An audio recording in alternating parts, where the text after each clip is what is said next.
Une société où tout le monde reste jeune éternellement, ça vous donne envie? Avec Future de Dmitri Glukhovsky, vous allez vite déchanter. Psst, c'est l'auteur de Metro 2033 qui a été adapté en jeu vidéo.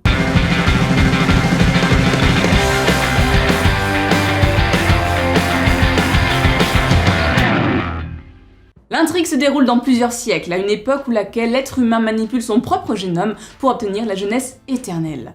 Il n'y a plus de pays, plus d'États, mais des confédérations se sont formées, et en Europe, tout le monde est éternel, tout le monde est immortel, à moins de procréer. Dans ce cas, l'un des deux parents doit accepter de se faire injecter un sérum vieillissant, qui est mortel au bout de 10 ans environ. Et cela pour que tout son espace, sa nourriture et son eau soient disponibles pour son enfant. Parce que sur Terre, il n'y a plus du tout d'espace disponible. Tout le monde s'entasse dans des grands ensembles bétonnés et toutes les ressources comme l'eau, la nourriture sont rationnées. Et quand je dis qu'il n'y a plus d'espace, on en est à avoir un renouveau des cimetières où il n'y a qu'un seul cheveu des morts qui est conservé. D'ailleurs, ce livre regorge de bonnes idées et de décors qui sont absolument fantastiques. On a les sources par exemple, qui sont des espèces de bains publics qui sont réservés à une certaine partie de la population, aux usines qui font de la viande de bison. Oui, la viande de bison et pas les bisons en eux-mêmes, vous m'avez bien entendu. Ou Barcelone, qui a été complètement revue dans ce livre. Enfin bref, je me suis sentie complètement embarquée. Et dans cet univers futuriste, nous allons suivre Jean, un membre de la phalange, la police qui fait respecter la loi du choix. Un peu comme le personnage principal d'Equilibrium, un super film au passage, avec qui il partage beaucoup de traits communs. Ils sont tous les deux violents, sans concession, et sont tous les deux un peu stéréotypés, en tout cas dans la première partie. Mais on va apprendre à connaître Jean, son passé, son vécu, ce qui l'a fait devenir ce qu'il est actuellement, notamment via des flashbacks qui vont réussir à l'humaniser et à le sortir de cet archétype. Par contre, je ne vous en dis pas plus sur les événements qui vont avoir lieu et qui vont chambouler complètement la vie de Jean, qui vont mettre en place l'histoire, tout simplement parce qu'en 700 pages et quelques, il s'en passe des choses et je n'ai pas envie de vous gâcher la surprise.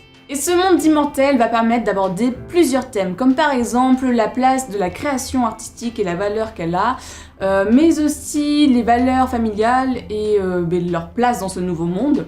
L'auteur va aussi en profiter pour critiquer pas mal de choses, comme la politique des migrants, la folie des hommes, ou encore la politique internationale.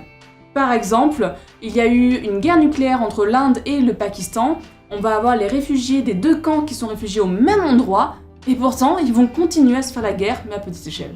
Il faut savoir que Dmitri Glukhovsky, l'auteur, est russe, et historiquement, la science-fiction a permis à de nombreux auteurs de dénoncer certaines choses. Je vais d'ailleurs vous lire une petite citation de l'auteur à ce propos. À l'époque de l'Union soviétique, la science-fiction était la seule méthode, le seul porte-voix qui permettait de parler de problèmes de la société ou du système politique ou de critiquer les deux. Alors que la soi-disant littérature réelle était totalement contrôlée par l'État.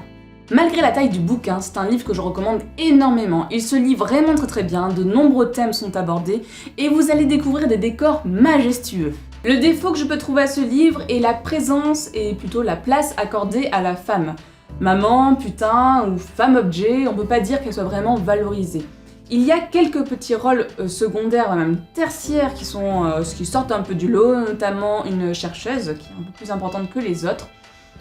Mais le problème, c'est que je n'arrive pas à savoir si cette place qui est accordée à la femme est une critique de notre situation actuelle ou est-ce que c'est juste une vision un peu auto-centrée de l'auteur. Un très bon livre de SF qui peut être lu comme une critique sociale ou comme du pur divertissement. Dans tous les cas, j'ai vraiment accroché et je vous le recommande. J'espère que cette vidéo vous a plu, abonnez-vous pour qu'on se retrouve très vite pour une prochaine et je peux vous annoncer, ça va parler de l'échange et c'est un super livre.